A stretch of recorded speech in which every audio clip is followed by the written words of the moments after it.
It's Talk Erie and the Joel Natale Show. We're live from our Kingdom Financial Group studio here at 5th and State, also live on YouTube and Facebook. We're having the crucial conversations that Erie needs, and we're diving into higher ed here today, and we're glad to welcome in Dr. Ron Cole. He's the president of Allegheny College, right to our south here in Meadville. Dr. Cole, I'll call you Ron the rest of the night. But welcome. Thank you so much for being here. Thank you, Joel. It's such a pleasure to be on the show with you.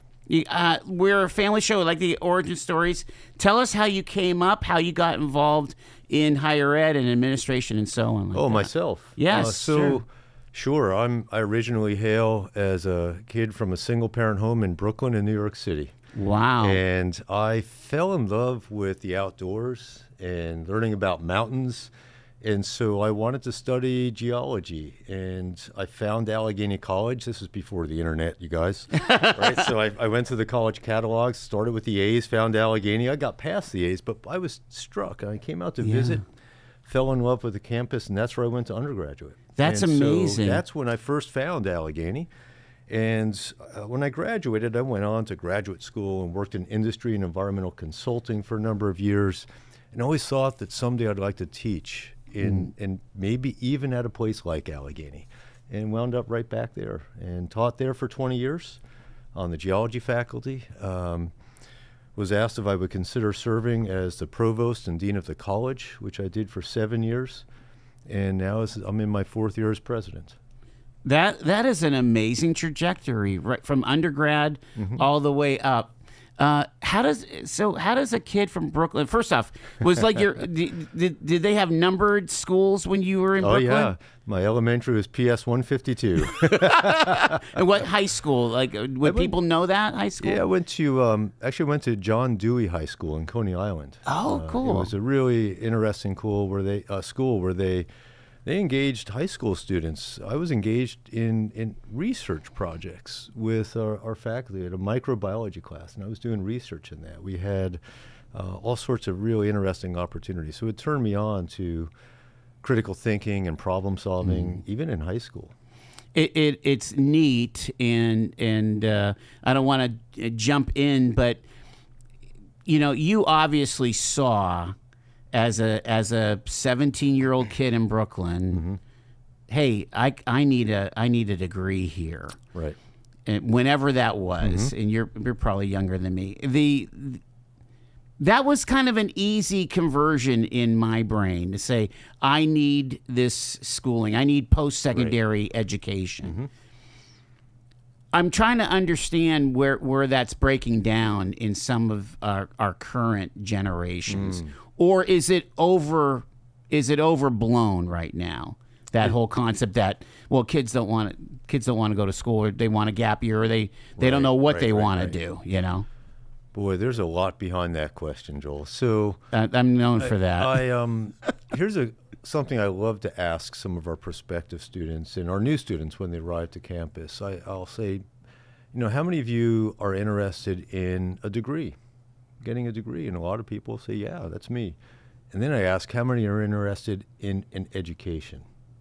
Because sometimes you can get the first without really the second. And what we believe in, at Allegheny College and across higher education, I have a lot of colleagues who will say the same type of thing. The importance of education in understanding, gaining skills, which are, people call them transferable skills, soft skills. I call them professional skills. Okay. Gaining professional skills that we know that employers are seeking. More so than any one major or minor, those skills, we know them. Critical thinking, you said that. Problem solving, the ability to communicate, read and write and listen and speak, the ability to ethically evaluate information. All of these are things that we do as part of our curriculum. It's woven into the fabric of what we do at Allegheny College. So without even getting into a particular major or academic area of study, our students are career ready with those types of skills. And so somewhere along the line, and I can't put a pinpoint on it, I believe that higher education broadly knew this, but we weren't doing the greatest job telling that story. I think, generally maybe took it for granted that folks knew the value of higher education. And so we have a perception issue that I think we're contending with now, more so than the real issue of whether a college degree is, in quote, worth it. We know it's worth it. The U.S. Bureau of Labor and Statistics regularly reports information that shows that those with a college degree or even a portion of higher education experience earn greater salaries. They have more opportunities. Unemployment rate is lower. Now, having said that, I also firmly believe that going to college isn't for everyone, nor should it be. Right? There are plenty of really good jobs that don't require a 4-year degree. So it's not one or the other. And that's the problem with part of what I pick up in your question. It becomes this binary thing, and it's not. It's both. Well, do you think it's the press that, right now there's a lot of doom media about higher ed. Yeah, You probably read it in the Chronicle all the time. Sure. And I think that perhaps it's human nature looking for things that are a little more sensational, and some of the negative source tends to resonate more so than positive news sometimes. And I think the advent of social media has been partly behind this. Sure. But there are amazing positive stories that we can tell about the benefits of education. I love how you describe it as, we have a perception problem. Right. Because there is some reality out there too of, maybe we kind of overbuilt in the 30s, 40s, and 50s, and now there's a day of reckoning happening, right? Overbuilt in the number of colleges that we put online. Well, what I hear behind that, if I can mention what's been called broadly the demographic cliff. Sure. Right. Yeah. And so for those listeners that may not be aware of this, this describes a smaller population of 18 to 21-year-olds, a smaller population of those people that are traditional college-aged. And so this was, relates to birth rates over the years. And the demographic cliff is real, but it's not a single, nationwide collapse. It's geographically different. There's different declines in different parts of the country, but broadly, on average, there's predicted to be the Western Interstate Commission of Higher Education predicts about 13% decline in traditional aged college-bound students between now and about the late 2030s. Okay. And but that's a little greater in New England and the Midwest. It's less so in the Southeast and some of the other central Western, but then it picks up again in the farther West. But now imagine a map of the United States. Think of New England and the Midwest, and that's where the greatest decline, the greatest impact of the demographic cliff is. Now overlay that where we have all the universities and colleges in the country, and they're right in that area. So in a way, there's a larger density of colleges and universities in the area where we're going to have fewer and fewer traditional college-bound students. So that's part of what's behind this. And, I believe that it's not zero, right? It's not like there's it's 13%, or it could be 20%. And there are also other students that we can serve rather than traditional age, and serve in new ways. And so I think those colleges and universities that are going to be most successful will be those that have already been adapting. Things like building multiple degree pathways and non-degree pathways. And so in a way, the response is not just working harder to recruit traditional students. Of course, we're all trying to do that. But it's developing a better design for the students that are here now and in the future and what they need. It's kind of pushing higher ed out of maybe a slumber that might have existed 15, 20 years ago? Well, I'm not going to put Allegheny College in a slumber. Okay, there. Good. Granted. But I mean, yeah. Again, and I didn't want to jump to this so early, but it's come up. It's my observation that I don't think the University of Florida is really sweating this, or the University of Michigan, but Penn State, which is a huge R1 university, is doing a major reset. Right. So, like you said, it's smack dab in the middle of that demographic cliff. Yeah, and so as you mentioned, Penn State announced that they're closing, I think, 7 of their regional campuses. So this is impacting not just small independent colleges, but large universities. Yeah. And you mentioned Chronicle of Higher Education. There's also Inside Higher Ed. I think last year Inside Higher Ed reported on some 16 closures of colleges and universities, about the same as the year before. And the Philadelphia Fed published a report that I found interesting. They modeled and predicted closures of colleges and universities going forward. And their conclusion, what they drew, is that, there are going to be more closures based on, again, maybe it's the supply and demand of the number of students. So that'll continue to happen. But I'll go back to where I was before. The successful institutions are going to be those that have already started to adapt. Yeah. And to diversify the students they serve, and also demonstrate the strength of their outcomes, right? Joel, years ago, I would be at admissions events on our campus as a faculty member or as provost, and students and their families would visit our campus and want to talk about education. How will that transform me as a student or a parent? How is this going to benefit my student? And more, that still happens, but more and more, it goes back to what you were mentioning earlier.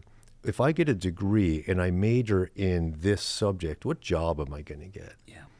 And my answer to that goes back to what I said earlier. The world is changing at a really rapid rate.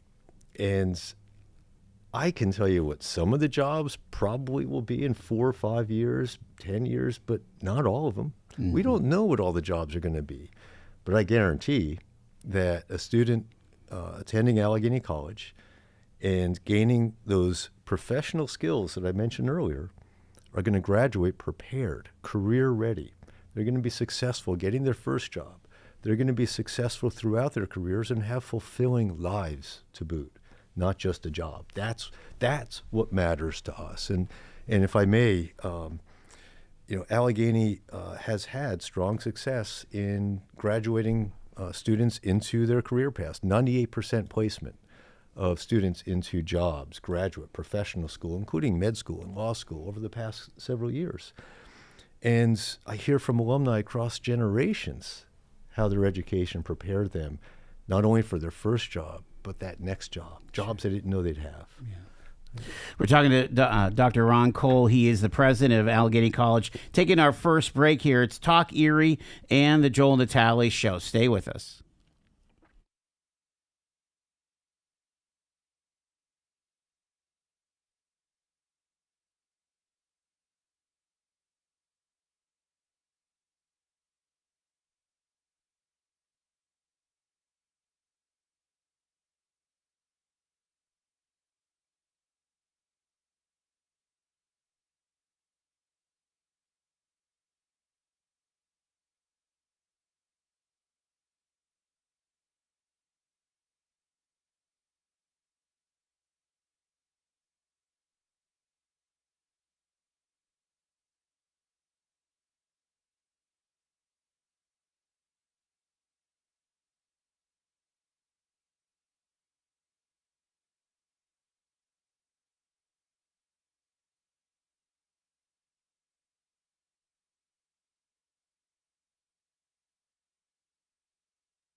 We're talking to the president of Allegheny College, Dr. Ron Cole. Can I say I'm glad you guys, you know who you are. I think let's tell a little bit of the story of Allegheny. How did it start?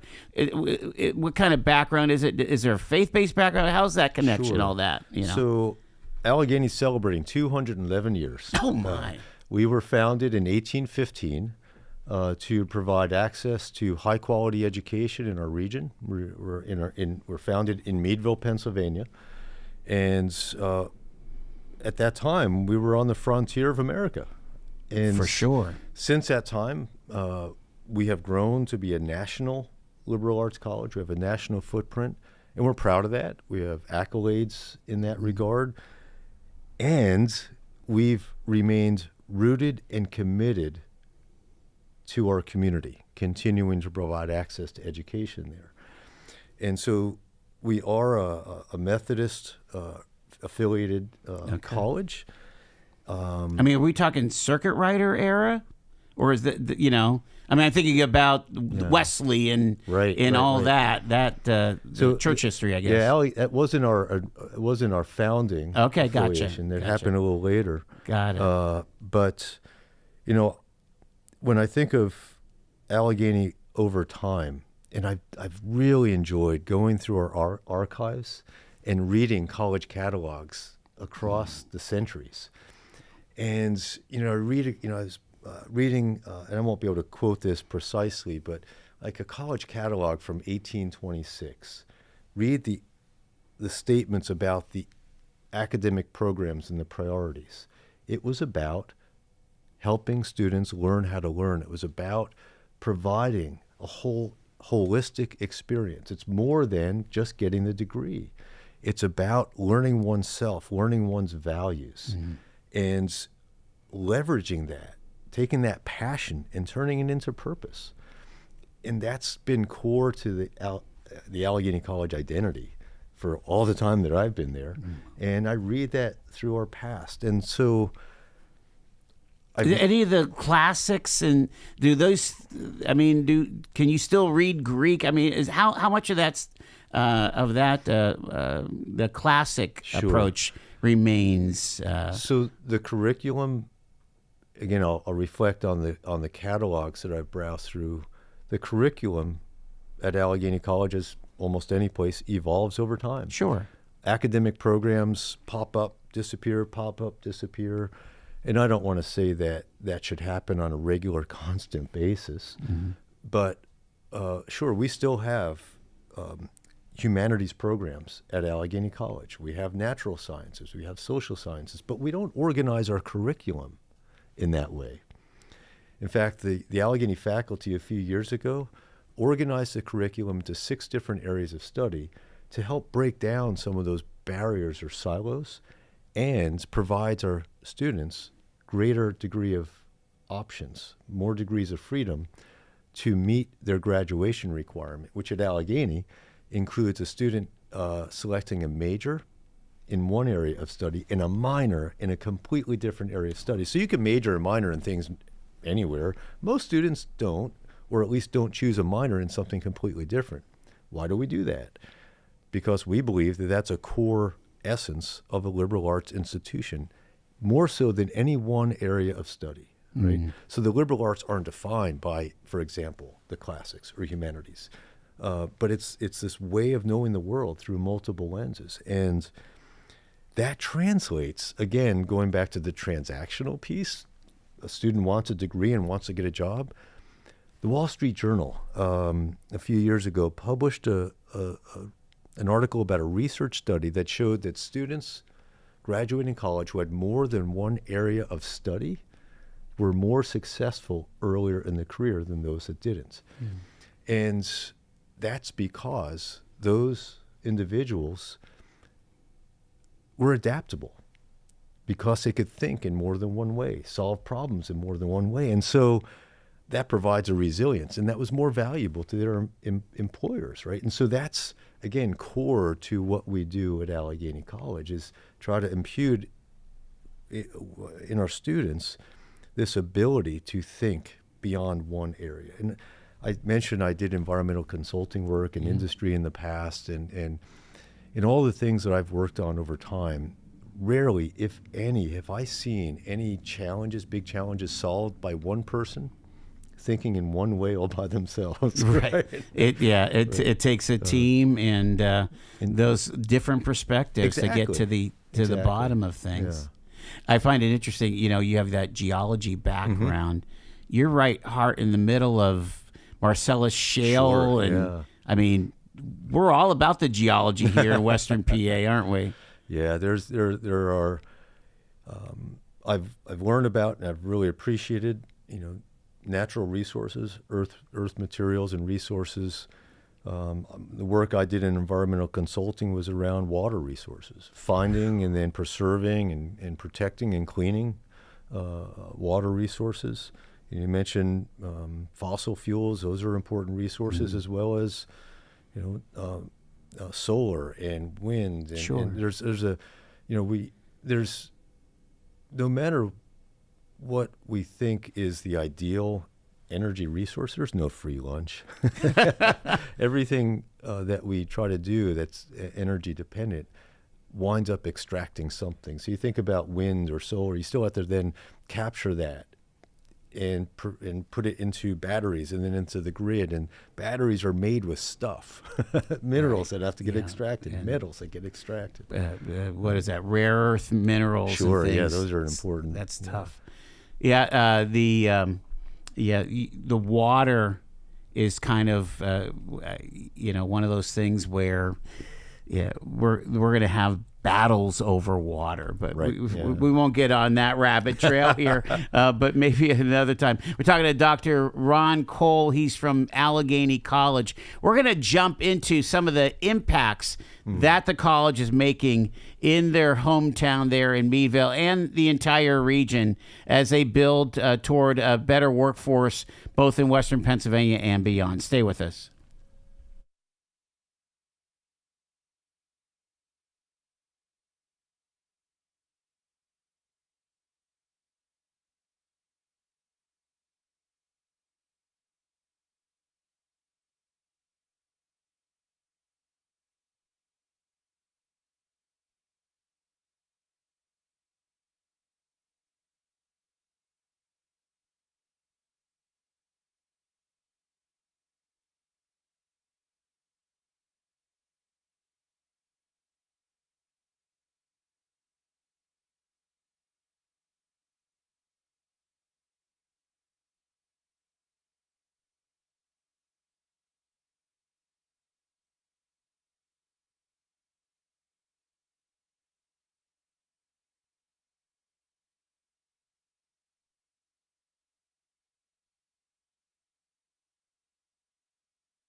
It's Talk Erie and the Joel Natale Show, live from our Kingdom Financial Group studio here. Focus on higher education and our neighbors in Crawford County.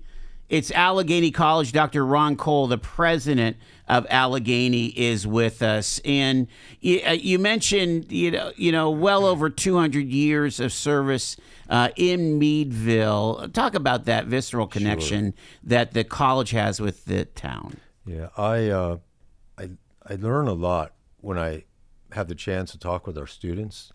I'd like to share a conversation I had with a student a few years ago. We were doing some strategic planning, which ultimately we called not a plan, but a pathway, strategic pathway, because pathways have direction and plans tend to sit on shelves, and we wanted direction.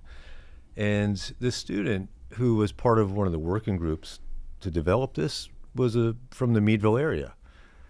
And we had been talking about just this notion of how do we partner with Meadville. And Allegheny has a long history of community service and community engaged work, and that's really important. But I kept using the phrase partner with. And the student said, I grew up here, and I always thought Allegheny College was part of the Meadville community. And Joel, that changed my whole way of thinking. And so my thinking now is, how is Allegheny College part of Meadville and part of the vibrancy and the economic vitality of our town? And there are three ways that I'm deeply proud of over the last several years that Allegheny College has invested in, and I think shows that we can be part of our town. And if I may I describe those? Yeah. And so I'll start with our branch campus, the Allegheny Lab for Innovation and Creativity, ALIC. It's located on Bessemer Street in Meadville, so we call it ALIC, A-L-I-C, at Bessemer. And we also have an ALIC on campus. But I want to speak about our branch campus. And to give some context and to bring the broader Northwest Pennsylvania community in, we know that there's strengths, economic strengths in our region, particularly in healthcare and manufacturing. And in fact, the Pennsylvania Labor and Industry, Department of Labor and Industry, projects growth in those two areas over time. And unemployment in our region, it's hovering around 4%, a little over 4%. Something like that. And at the same time, there's also what I'll call underemployed individuals, households that are earning below the cost of living. They might be earning above the poverty level, but still below cost of living. And now juxtapose that with conversations I've had with industry leaders in Meadville, and I'm sure you and others in Erie and in the whole region have heard this. One of the single greatest needs of manufacturing and business leaders is skilled, reliable workforce. And so there's a disconnect. I think higher education is a key to connect people with high quality jobs, provide the skills and the training needed for entry point and upskilling folks in healthcare and in manufacturing. I'll say that we're a talent pipeline, and we're practical partners for economic development and growth. All right, so are you working on skills? Like when I think about healthcare, I'm thinking about how many times we have had the conversation about skill stacking. So you start with a certified nurse assistant, and you keep building up to maybe a full RN and a BSN or whatever. I'll speak to healthcare for 1 second, and then I want to jump back to our branch campus. Okay. So I'm really proud that Meadville is home not only to Allegheny College, but to the Meadville Medical Center, one of the few remaining independent hospitals in Pennsylvania, and they're doing well. They're strong. And the Meadville Medical Center and Allegheny College have partnered on launching an RN program through the Meadville Medical Center Institute of Health Professions. And so we're providing non-clinical courses. They're providing the clinicals. And that's a really wonderful partnership to provide an important need for our community, for our region. Our branch campus, we started under the premise of what I mentioned earlier, that higher education could be the vehicle to connect people with quality jobs. And the branch campus, Alec at Bessemer, serves the advanced manufacturing community with technical education, but next level, emerging technologies. We have perhaps one of the only automation training cells in our town and vicinity. We have a whole fleet of additive manufacturing equipment, 3D printing, but it's not the off-the-shelf printers. These are manufacturing grade printers that our partners can produce usable parts on. We have the highest quality assurance equipment, and as well as some of the more, I'll say, maybe more well-known milling equipment like 5-axis CNC machines and lathes. But all of this is built around years of needs assessment. Early on, I would talk to manufacturers and try to tell them what Allegheny College had, what we could offer. And what I started to understand is that they didn't think we had anything to offer until I started asking what they needed. And when we started asking what they needed, we found that there were some things that we could actually provide, others that we could develop, and things that we probably wouldn't do. And so with that in mind, after a couple years of needs assessment, we launched as a pilot phase the Allegheny Lab for Innovation and Creativity, offering classes for our own students, but also for local professionals, industry professionals, and it took off. We have local partners in Meadville and the surrounding area who are asking us to develop parts of our curriculum to train their existing workers for upskilling. And we also are developing opportunities for underemployed individuals, people in minimum wage jobs who are not making livable wages, to find their way into really high quality, well-paying jobs in manufacturing. And even for somebody, and our price points, by the way, are super low. We've designed this to be affordable education for workforce development. But even at our low price points, it still might be expensive for somebody in a minimum wage job. So we're working with a local foundation to build scholarship dollars for those students. It's important to me, it's important to us collectively, that we're part of workforce development, which translates to economic growth and opportunity for our region. You're finding that your regional partners in manufacturing, we just had a big manufacturing conversation yesterday, and we spent a lot of time on workforce, and part of this is those soft skills of being willing to come to work and hey, you're going to, after this training, you're going to be doing kind of the same thing for 8 hours a day. And how do you build that resiliency? You talked about resiliency, Sure. Building that resiliency into young people, saying, you know what, this is a family sustaining job. After you get this training, you're going to be able to soar. I believe there's a few parts to my answer. Go. One, I think would apply to almost any type of student. That help them understand the big picture, help them understand the why of what they're doing. Now, hone in on manufacturing. You're not just making this little part. That part belongs to something bigger. You're part of something bigger than yourself in designing and developing and producing that, right? So there's importance in those jobs. And particularly with the curriculum that we offer at Alec at Bessemer, the instructors come from local industry. And before they start teaching the classes that we've built in our curriculum, which by the way can stack to micro-credentials for different areas of manufacturing, those instructors, we ask them to go through some development themselves, some training on ways of teaching, how to develop a syllabus, how to have learning outcomes, how to do assessment of students' progress. But we also ask that they infuse some of those liberal arts skills, if you will, in infuse problem solving, critical thinking. Some, I believe, have even talked about some of the history of manufacturing. And Meadville has a rich history of manufacturing. Talon zippers were produced in Meadville until the mid-1980s. It's a zipper city. Right? And since the late 1800s and the early 1900s, that was the spawning of the tool and die industry. There's a wonderful museum in Sagertown that Lon Sippy has launched, and I highly recommend it for understanding more of the history of tool and die in the area. But in any case, that's true not only for Meadville and that surrounding area, but up here in Erie and across our region.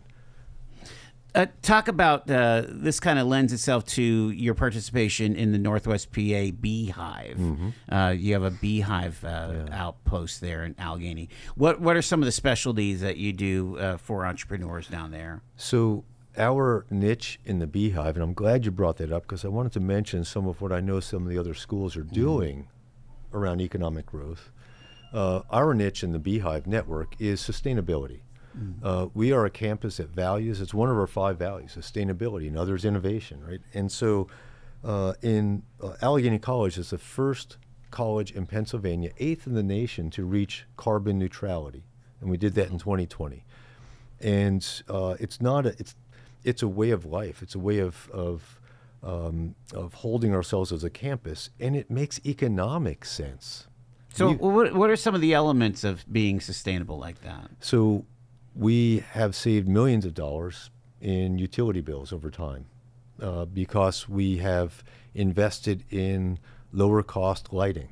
Okay. We've invested in diversifying our sources of energy from the grid. We've invested in insulation, and they're really what sound like simple things, but when you think about an organization and you multiply those impacts, it adds up. Do you have a solar farm or? No, we do not. Okay, we do not. So this is you using third parties to help. And so we bring that in. Yeah. We have solar panels around campus, but it's not enough to sustain our campus. Okay, and, gotcha. And we did do a study to evaluate the opportunities for solar. And, Western Pennsylvania has actually some good opportunities for developing solar, and solar technology has really improved over the years for that. But let me mention some of the other schools in the area. We talked earlier about how higher education can be as a strong part of economic growth and a tool for talent development.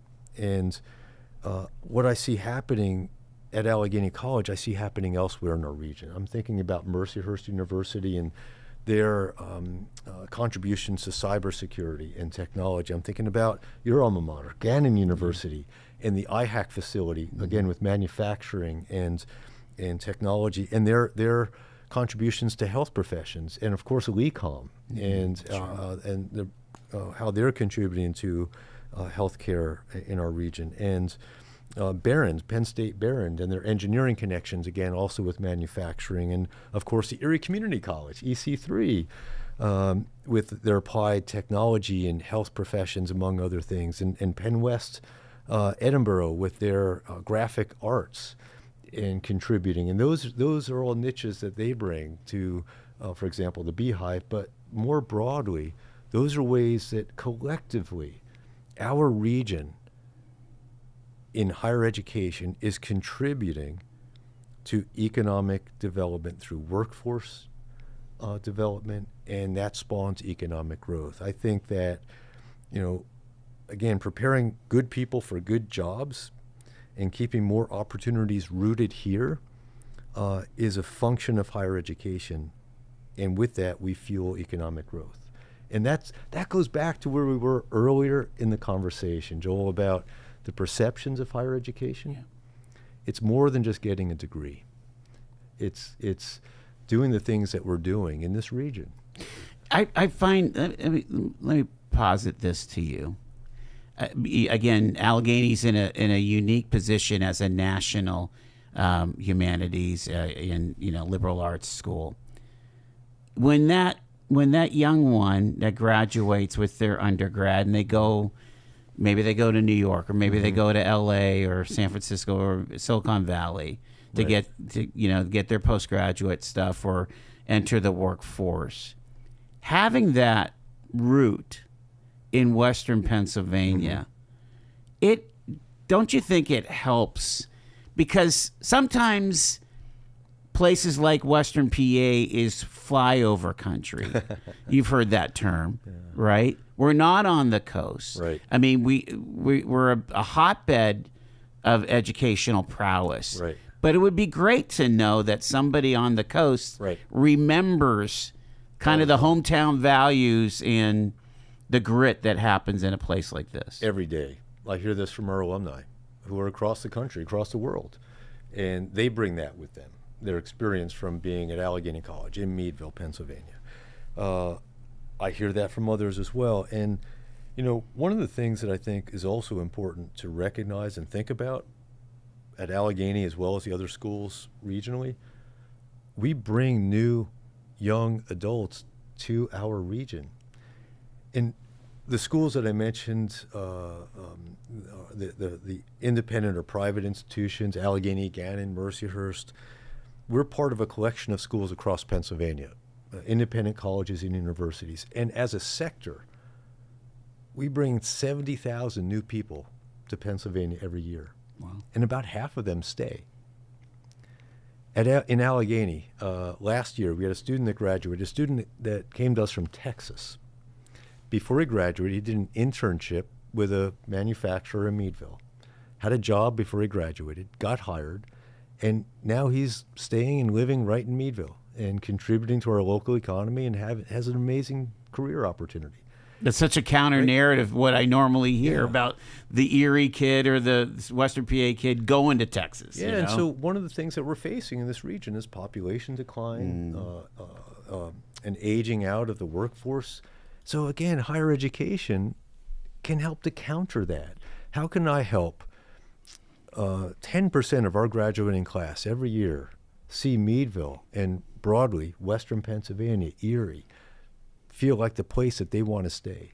And that's why it goes back to investing in our town, being part of economic growth. We've also built what we have named the Community Impact Hub, which is empowering nonprofit and government agencies in multiple ways. But we were fortunate to receive a major gift from a foundation out of Pittsburgh, and with that, we're able to fund $100,000 a year to nonprofit and government agencies for improving what they do for our community.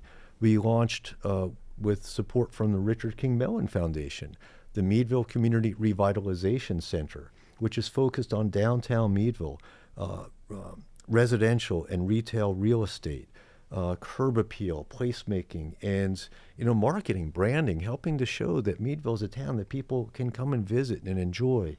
And so we do all this maybe selfishly, because as goes Meadville, so goes Allegheny College.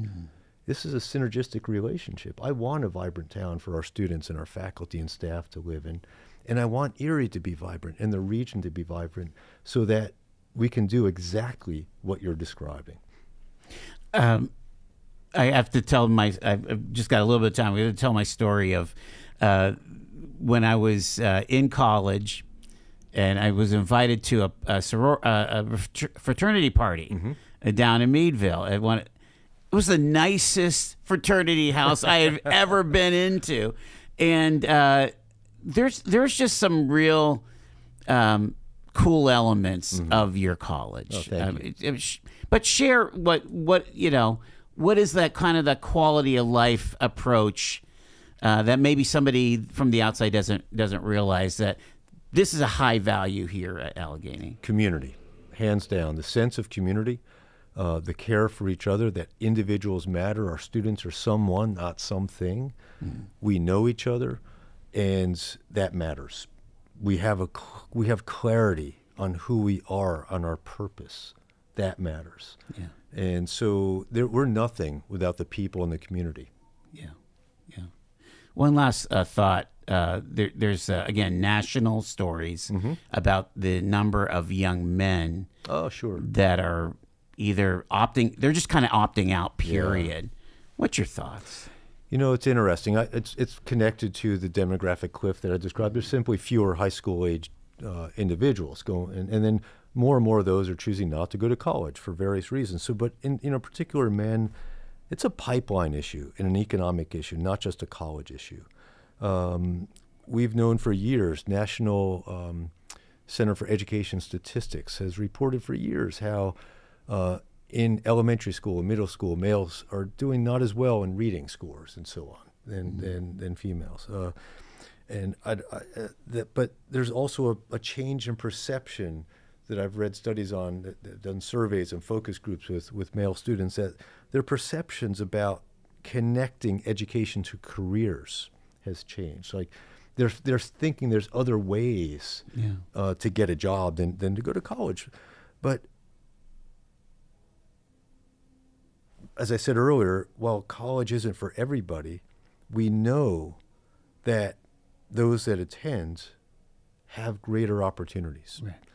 And so I see this as a call for us in higher education to improve by showing better the alignment between education and opportunity, and helping not just male students, but anybody interested in attending college or university, why they would do that. Mm-hmm.